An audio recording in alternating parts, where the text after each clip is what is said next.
I didn't think I could write a book about women and sport.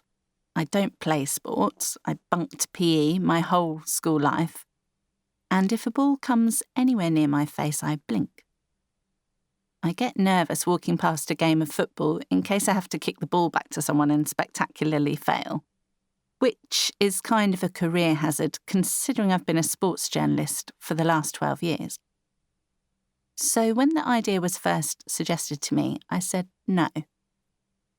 Short of a chronic case of imposter syndrome, I couldn't imagine preaching to a converted audience of hardcore sports lovers. What would be the point? These women are already out there doing their thing. The issue is that there are all too few of them. The majority of the female population doesn't engage in sport, either playing it or watching it. Why is that? The more I thought about it, the more I thought about the contradictions. Most of my female friends don't call themselves sports fans, but they get excited about watching Wimbledon or the World Cup or the Olympics.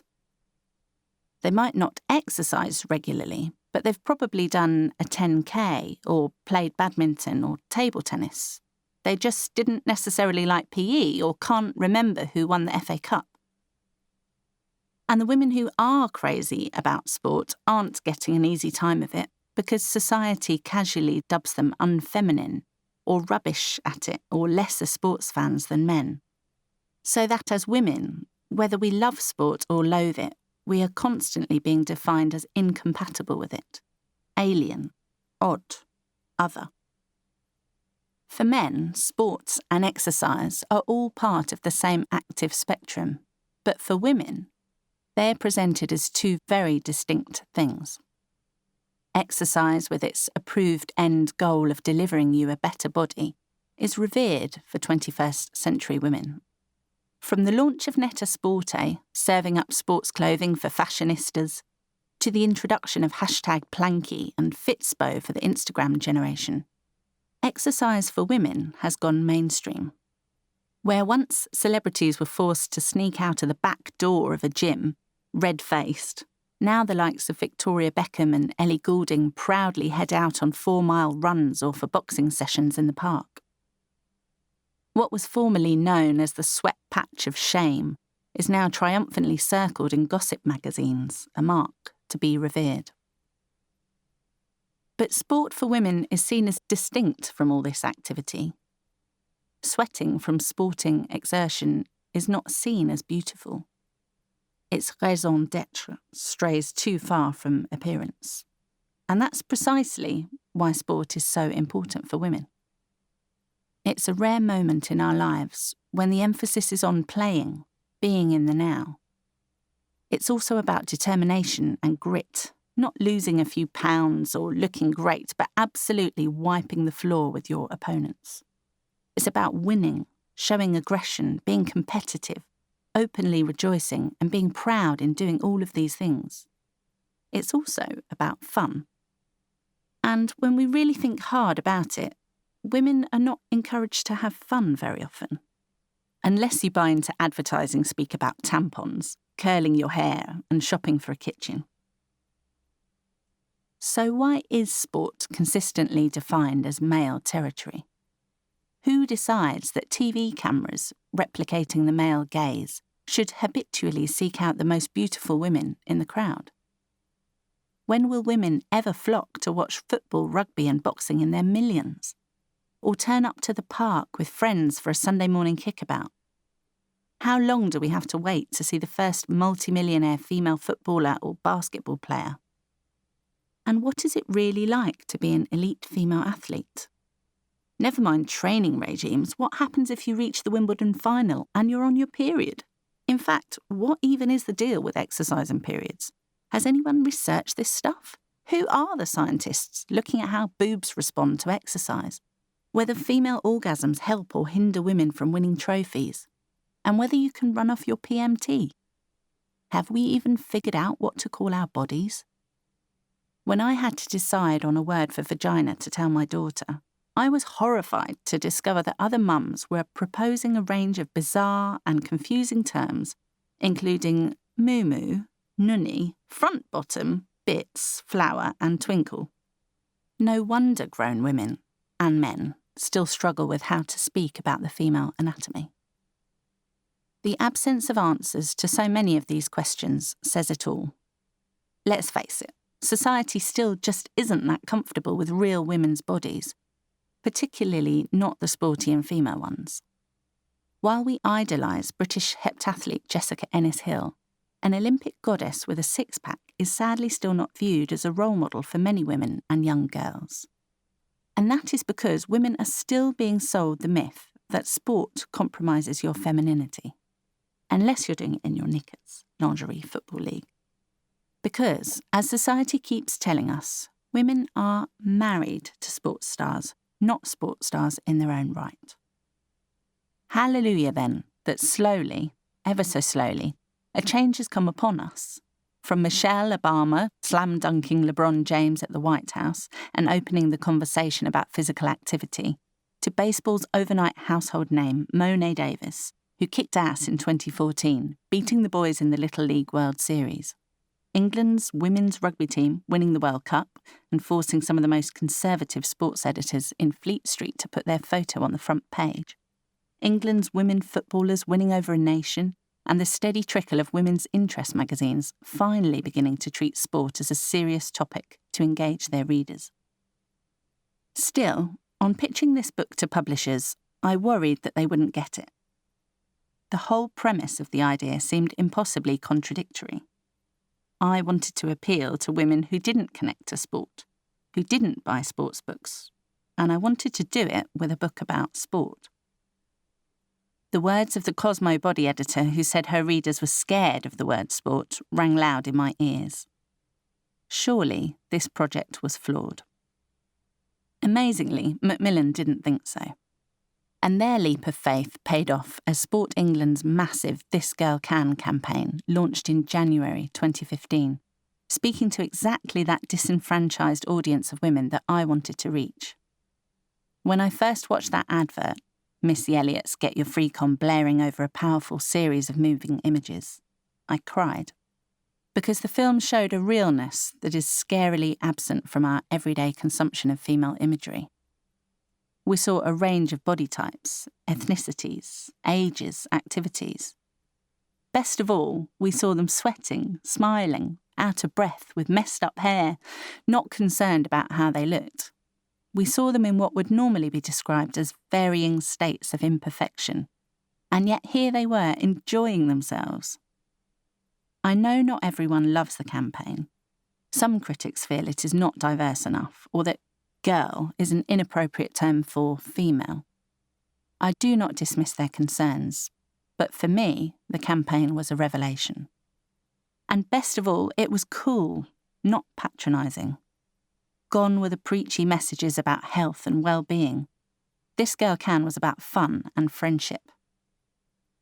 The fact that they'd chosen Missy to deliver the soundtrack said it all. Missy Elliott, a powerful and all too rare female figure in a music industry consumed by misogyny. For my generation of women, Missy is all about embracing body image. Love my guts, so fuck a tummy tuck. Supporting female artists and female empowerment. She raps about cunnilingus and turning herself on, and in her videos she celebrates the female body without objectifying or denigrating it. And, mostly, she does it all in a tracksuit. Cue Lena Dunham, Golden Globe award-winning writer, director and star of the hit US TV series Girls, who recently noted that it ain't about the ass, it's about the brain. It's got to be the slogan for women and girls in the 21st century. Lena was talking about running, which she says helped her tackle anxiety in a way that 16 years of medication never managed to. But she doesn't equate exercise with losing weight or being healthy or any of that boring, polarised, feel-bad stuff. Instead, she talks about the revelation of being able to run down the street when you're late, actually using your body for its original intended purpose. There is a realness about Lena that is absent from the mainstream media. She doesn't buy into the bullshit line about all larger women being curvy. She says she has a big body with small breasts and an arse that wouldn't be serenaded in music videos. It's a body shape that we don't acknowledge or celebrate in our culture. And yet it is one that we see every day in the women around us, in ourselves.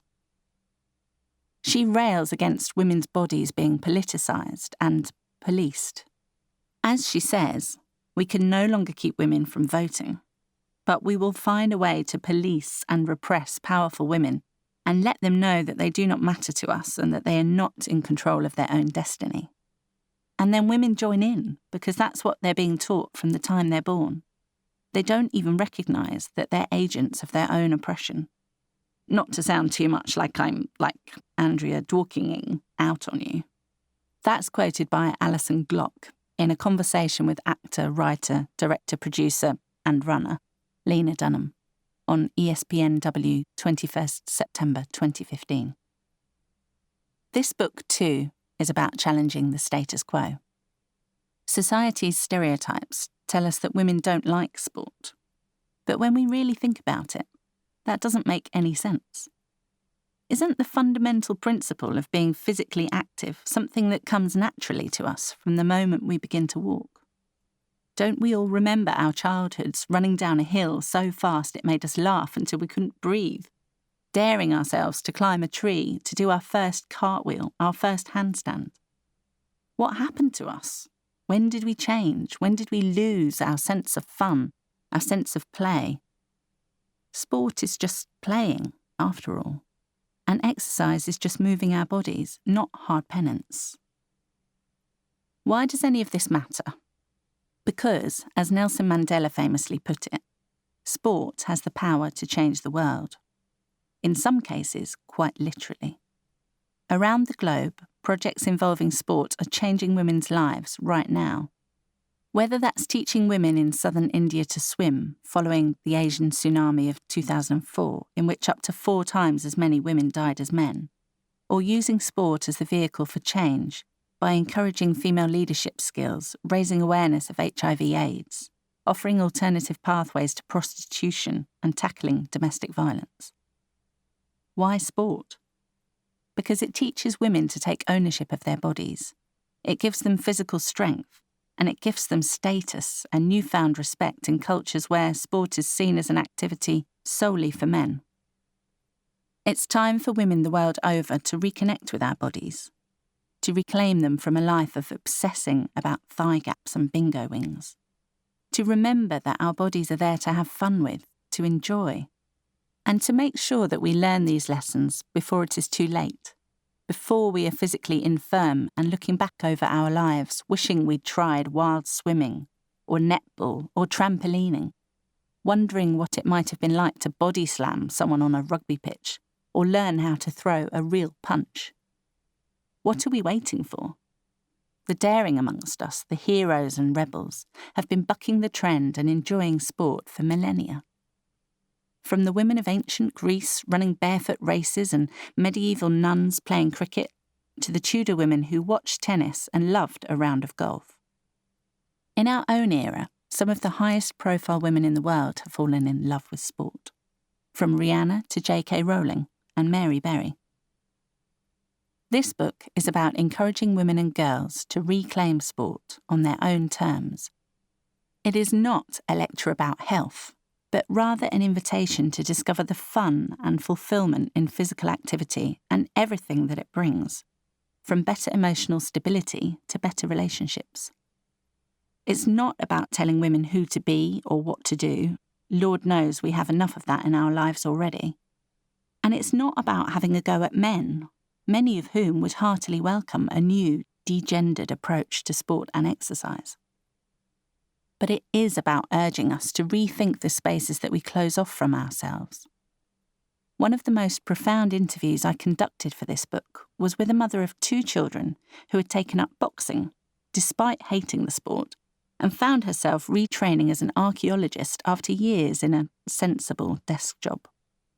Doing sport literally changed her life. Because, she reasoned, if she could work up the guts to punch someone, she could actually do anything. In sport, she found a space to escape the pressures and expectations placed upon us as women, from looking perfect to juggling careers and motherhood.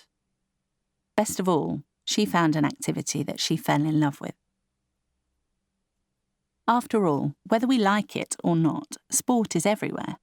In our school sports lessons, dominating our TV schedules. What? EastEnders is delayed again?